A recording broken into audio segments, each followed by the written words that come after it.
Alexandre, César, Léopold, Bizet. Ou plus simplement, Georges Bizet. Georges Bizet dans Camille, Clovis et Clotilde, Carmen, Les pêcheurs de perles, Jeux d'enfants, etc. Bonjour à tous. Aujourd'hui, nous allons parler de Georges Bizet, un compositeur français né en 1838 et mort en 1875 à l'âge de 36 ans. Alors, pour vous donner un ordre d'idée, j'ai 36 ans en octobre.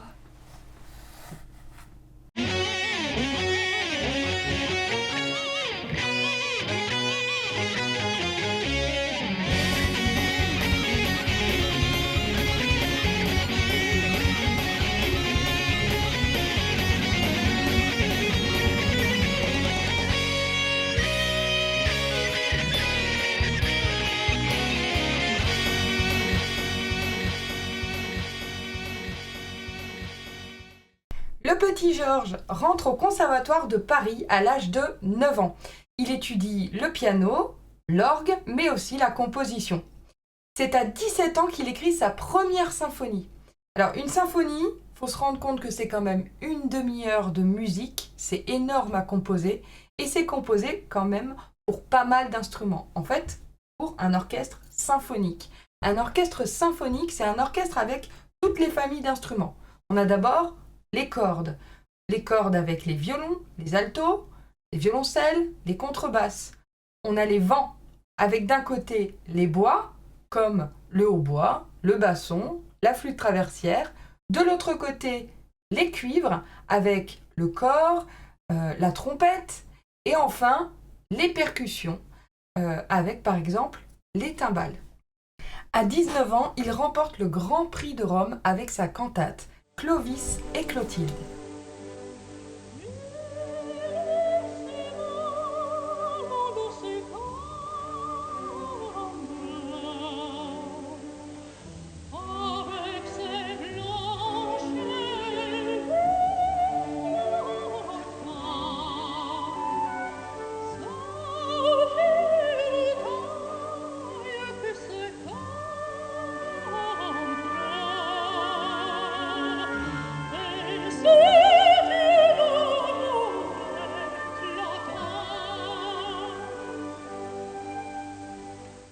C'est un concours très prestigieux qu'il remporte alors et qui lui permet de passer 3 ans à Rome, à la Villa Médicis, avec plein d'autres artistes, pour pouvoir composer au milieu de la nature. De retour en France, il se consacre à la composition et à l'enseignement. Il composera notamment 2 opéras. Tout d'abord, Les pêcheurs de perles, un opéra sur un livret de Michel Carré, créé en 1863. C'est un opéra en 3 actes. Sur une plage de Ceylan, les pêcheurs de perles qui reviennent chaque année prennent pour chef l'austère et intransigeant Zurga.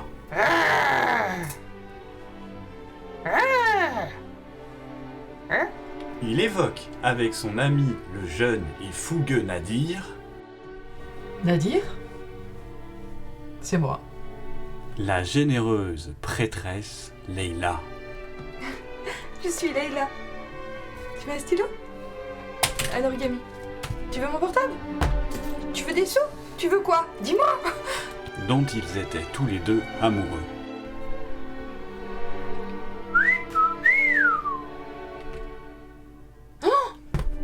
Afin de préserver leur amitié, chacun prêta serment de renoncer à cet amour. Mais le prêtre Nourabad découvre Nadir et Leila ensemble Oh, Leila. et les dénonce à Zurga. Pas content ! Pas content ! Il les condamne à mort. Ah non, hein ? Je sais pas si tu te rappelles, Jurga, mais je t'ai sauvé la vie, hein ? Alors tu m'en dois une. Magnanime et reconnaissant, Zurga sauve les deux amants et couvrent leur fuite en allumant un incendie.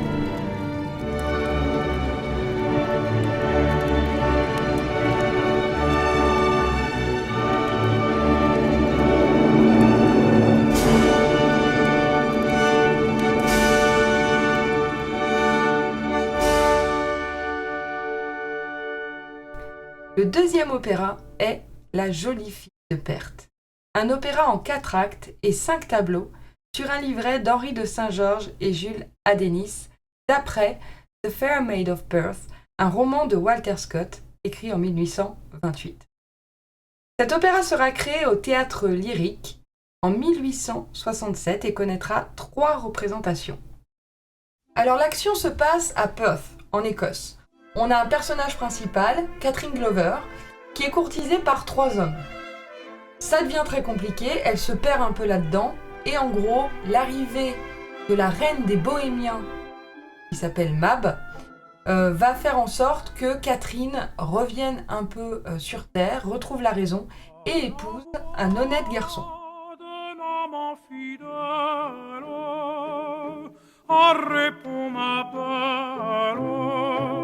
Ainsi qu'autrefois, de tes yeux qu'un rayon de flamme pénètre en mon âme et m'ouvre les cieux. Le 3 juin 1869, Georges Bizet épouse Geneviève Halévy, la fille de son professeur de composition, issu d'une grande famille juive. Ils auront ensemble un fils, prénommé Jacques. Ils s'engagent ensuite dans la garde nationale pendant la guerre de 1870. Après la Commune, ils tirent une petite suite d'orchestre de ces jeux d'enfants qui était initialement composée pour piano à 4 mains. Cette petite suite d'orchestre sera créée en 1873. Il composera aussi Jamilet, qui est un opéra en un seul acte sur un livret de Louis Gallet. Il composera ensuite une musique de scène pour une pièce de théâtre, L'Arlésienne, d'Alphonse Daudet, qui sera jouée au théâtre en 1872, mais qui ne rencontrera pas vraiment un grand succès. Il va donc l'adapter pour piano à 4 mains. En 1875, il s'installe dans le petit village de Bougival, où il terminera ses jours. Il finit ici l'opéra Carmen, qui est en fait une commande de l'opéra comique qui voulait, je cite, « petite chose facile et gaie, dans le goût de notre public, avec surtout une fin heureuse. » D'Androsé, fou de désespoir, la frappe à mort avec un poignard. Alors qu'Escamillo apparaît sur les marches du cirque, entouré de la foule qui l'acclame. Alors autant vous dire que Carmen a été très mal accueilli, mais il faut avouer que l'orchestre était très mauvais, que les chanteurs étaient très mauvais, et j'en parlerai dans la prochaine vidéo. Mais quand même, Carmen a eu 33 représentations à l'Opéra Comique, et c'est énorme, ça reste quand même un succès. Le 3 mars 1875, Georges Bizet est fait chevalier de la Légion d'honneur le jour de la première de Carmen. Le 29 mai de la même année, Georges Bizet, malheureusement, se baigne dans la Seine qui est gelée. Il attrape froid et va en mourir quelques jours plus tard. Je vous mets en lien une vidéo très intéressante qui parle un petit peu de la mort mystérieuse de Georges Bizet. Et nous allons terminer cette vidéo avec Georges Chaminet, baryton mais aussi président du Comité européen de la musique, qui va nous parler des influences de Georges Bizet, que je trouve très très intéressant, parce que Georges Bizet a été influencé, mais il a été aussi influenceur. Je pense que Bizet est fortement influencé, il le disait, je suis un compositeur d'âme allemande, mais il va être aussi d'âme espagnole, il va être aussi d'âme orientale, avec Jamilet, avec les pêcheurs de perles.